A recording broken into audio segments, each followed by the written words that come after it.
Hello दोस्तों, अगर आपके पीसी में blue screen of death, driver RQL not less और इक्वल का एरर आ रहा है तो टेंशन की कोई बात नहीं है। आज के इस वीडियो में मैं कुछ सॉलिड सॉल्यूशन बताऊंगा जो कि 100% काम करने वाला है। तो आप लोग इस वीडियो को अंत तक जरूर देखिएगा, आपका प्रॉब्लम 100% फिक्स हो जाएगा। ये एरर मोस्टली तब आता है जब आपके सिस्टम की फाइल की इंटीग्रिटी का इश्यू हो, मतलब या तो आपका सिस्टम फाइल करप्ट हो या विंडोज का कोई फाइल करप्ट हो या आपके सिस्टम का रजिस्ट्री करप्ट हो, जिस वजह से एरर आता है। और ये एरर कभी कभी हार्डवेयर फेलियर की वजह से आ सकता है, जैसे कि हार्ड डिस्क, एसएसडी या रैम। तो इस वीडियो में हम प्रॉपर्ली डायग्नाइज करेंगे कि एरर किस वजह से आता है और इसका प्रॉपर सॉल्यूशन क्या है।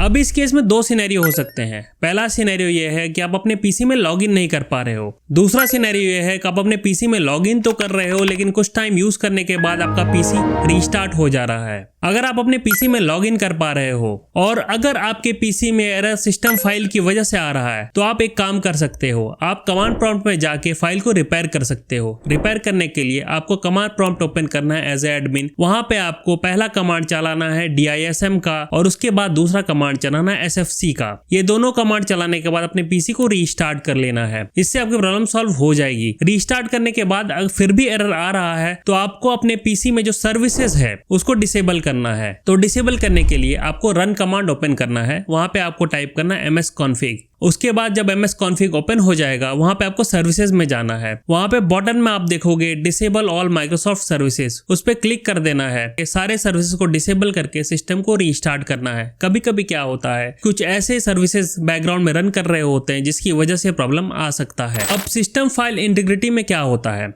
कभी कभी आप जो है कोई गेम या पायरेटेड गेम्स किसी वेबसाइट से डाउनलोड कर लेते हो और उस पायरेटेड गेम्स की वजह से आपके कंप्यूटर लैपटॉप में मेलवेयर आ जाता है और वो ऐसा मेलवेयर होता है जो रिमूव नहीं होता और आपके सिस्टम के फाइल को करप्ट कर देता है। इस वजह से भी एरर आ सकता है। तो सबसे पहले तो आप पायरेटेड गेम्स डाउनलोड मत कीजिए किसी वेबसाइट से, जिससे आपका विंडोज हमेशा करप्ट हो सकता है। सेकेंड थिंग क्या होता है कि अगर ऐसा आपने कर लिया है तो इसके सोल्यूशन के लिए आपको सबसे पहले मेलवेयर बाइट डाउनलोड करना है और डाउनलोड करके अपने पीसी को एक बार स्कैन कर लेना है, जिससे सिस्टम में और पीसी में कोई मेलवेयर होगा वो रिमूव हो जाएगा। और उसके बाद जो भी सिस्टम फाइल में एरर आ रहा है उसको रिमूव करने के लिए आपको DISM या SFC कमांड चला देना है, जिससे कि सिस्टम फाइल में कोई इश्यू होगा तो वो रिपेयर हो जाएगा। मोस्टली इस केस में क्या होता है, रिपेयर एक्चुअली हो नहीं पाता है। तो इसको सॉल्व करने के लिए अपने पीसी को रीसेट कर सकते हैं। सेटिंग में जाके पीसी को एक बार रीसेट करने की कोशिश करना है, या तो क्लाउड इंस्टॉल और या तो फिर लोकल इंस्टॉल, जो भी ऑप्शन आपको सही लगे आपको वो ऑप्शन को चूज करके अपने पीसी को रीसेट कर लेना है। अगर आपका पीसी फिर भी रीसेट नहीं हो रहा है तो आपको चेक करना है कि आपने कोई अपने पीसी में रीस्टोर पॉइंट क्रिएट किया हुआ है या नहीं किया हुआ है। अगर रीस्टोर पॉइंट क्रिएट किया हुआ है तो उस रीस्टोर पॉइंट पे जाके अपने आप पीसी को रीसेट कर सकते हो। उसके बाद भी प्रॉब्लम सॉल्व नहीं होती है, पीसी रीसेट भी नहीं हो रहा प्रॉपर्ली, तो आपके पास लास्ट ऑप्शन यही है कि आपको बूटेबल पेनड्राइव बनाना है और उससे अपने विंडोज को फ्रेश इंस्टॉल कर लेना है। जब पीसी रीसेट नहीं होता है तो इसका मतलब ये है कि winray.wim फाइल जो है वो करप्ट हो गया है और उससे पीसी को रीसेट होने में प्रॉब्लम हो रही है। तो मोस्टली क्लाउड इंस्टॉल से पीसी रीसेट हो जाता है। अगर क्लाउड इंस्टॉल से नहीं भी हो रहा है तो लास्ट ऑप्शन ये है कि आप अपने विंडोज को दोबारा इंस्टॉल कर लीजिए। कभी कभी बैड ड्राइवर इंस्टॉलेशन की वजह से भी एरर आता है। सपोज आपके पास एनवीडिया का ग्राफिक्स कार्ड है, मोस्टली एनवीडिया ग्राफिक्स कार्ड में एरर आता है। अगर आपने कोई करप्ट या फिर बैड ड्राइवर इंस्टॉल कर लिया है तो उस वजह से एरर आ सकता है। तो आप एक बार अपने पीसी को सेफ मोड में ऑन करके देखिए क्या एरर आ रहा है या नहीं आ रहा है। तो उस ड्राइवर को डिसेबल करके या फिर उस ड्राइवर को अनइंस्टॉल करके दोबारा से प्रॉपर ड्राइवर इंस्टॉल करके देखिए,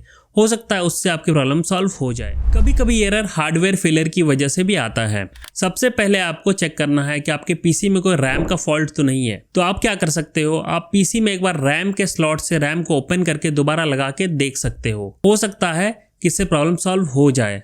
अगर इससे प्रॉब्लम सॉल्व नहीं होती है तो पीसी में एक ऑप्शन है मेमोरी डायग्नोस्टिक टूल, उसको ओपन जैसे ही करेंगे आप, ओपन करने के बाद अपने पीसी को रीस्टार्ट करेंगे तो मेमोरी डायग्नोस्टिक टूल जो है रन होने लगेगा। और अगर कोई भी रैम का फॉल्ट होगा तो जैसे ही आप दोबारा लॉग इन करेंगे आप लॉग फाइल में जो है आप देख सकते हैं जो भी एरर अगर रैम की वजह से आया होगा तो आपको पता लग जाएगा। और अगर आपके पीसी में कोई भी एरर हार्डवेयर या हार्ड डिस्क या SSD फेलियर की वजह से आ रहा है तो उस केस में आप क्या कर सकते हो, एक सॉफ्टवेयर है क्रिस्टल डिस्क इन्फो, उसको डाउनलोड कर सकते हो। डाउनलोड करने के बाद जैसे आप ओपन करोगे तो आपके हार्ड डिस्क में जो भी प्रॉब्लम है वो आपके सामने दिखा देगा।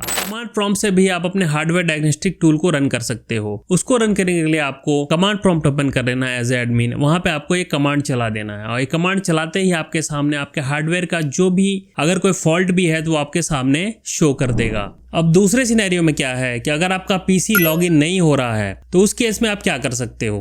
उस केस में आपको विंडोज के रिकवरी मोड में जाना है। रिकवरी मोड में जाने के लिए दो ऑप्शन है, या तो अगर आपका पीसी लॉगिन हो रहा है तो आप शिफ्ट ऑप्शन प्रेस कीजिएगा और रिस्टार्ट कीजिएगा तो रिकवरी मोड में चला जाएगा। अगर आप पीसी में लॉगिन नहीं कर पा रहे हो फिर भी आपको रिकवरी मोड में जाना है तो आप क्या कर सकते हो, जैसे ही आप लैपटॉप या पीसी को ऑन करते हो लोगो आएगा, लोगो आते ही आपको पावर बटन प्रेस करना है और पीसी को ऑफ कर देना है। ऐसा 3 बार करना है। जैसे ही 3 बार करते ही आपका पीसी रिकवरी मोड में आ जाएगा। अब रिकवरी मोड में अपने पीसी को रीसेट करने की कोशिश करनी है। रीसेट करने के लिए एडवांस या ट्रबल शूट ऑप्शन में आपको मिल जाएगा पीसी रीसेट का ऑप्शन, तो वहां से आपको अपने पीसी को रीसेट कर लेना है। वहां से भी रीसेट नहीं हो पा रहा या प्रॉब्लम सॉल्व नहीं हो पा रही है तो लास्ट में आपको पेन ड्राइव को बूटेबल बना के अपने पीसी को रिपेयर या रीसेट करने की कोशिश करनी है। और एट द एंड इनसे भी नहीं होता है तो आपको विंडोज को दोबारा इंस्टॉल कर लेना है। जहां तक मैंने ऑब्जर्व किया है मोस्टली ये प्रॉब्लम बैड ग्राफिक्स ड्राइवर और या तो आपने कहीं किसी वेबसाइट से